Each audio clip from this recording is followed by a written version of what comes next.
so we're going to cover the cerebral blood vessels, the circle of Willis, and some of the related vessels on this particular model. We have it, of course, on the picture, but I want to show it on the model because sometimes we get confused transferring it over.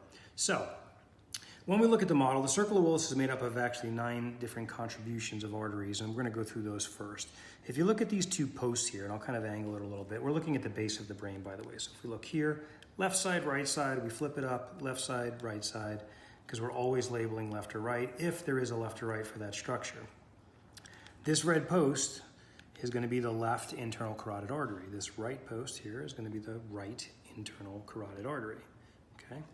Now, what we have coming up and around, and sometimes the models show it up here like a little antenna like we see in the picture, but this little arch here, okay, that's going to be the right anterior cerebral artery.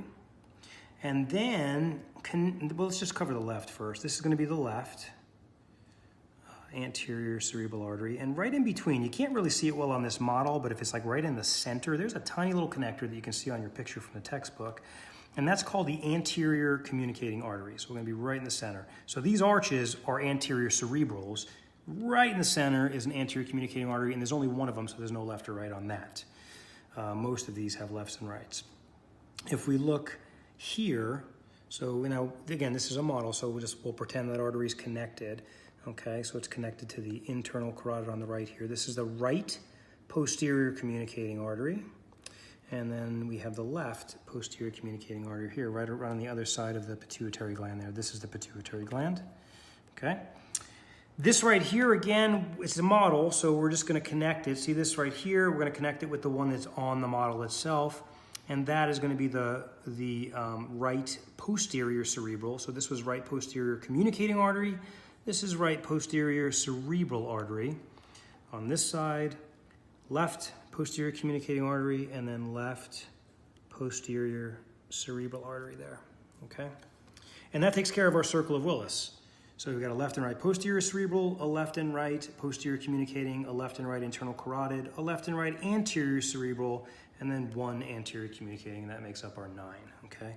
Now, coming off of the circle of Willis, we've got this, this looks like a little red centipede, right? I call it the body of the centipede. That's called the basilar artery. An easy way to differentiate that from the basilic vein is basilar artery, right? AR, and then AR for artery. So AR, basilar artery. Okay, so we don't confuse that.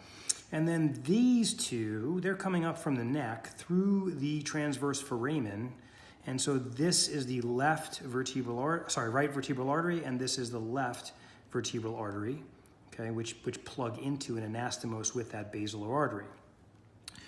Coming around the side here, so we see this one, we see that, coming off and around, and then we even got, let's see, we got both, yeah, we got the one on this side too, okay. Those are middle cerebral, so we have the left middle cerebral artery and then the right middle cerebral artery coming off and around from the internal carotids around the sides.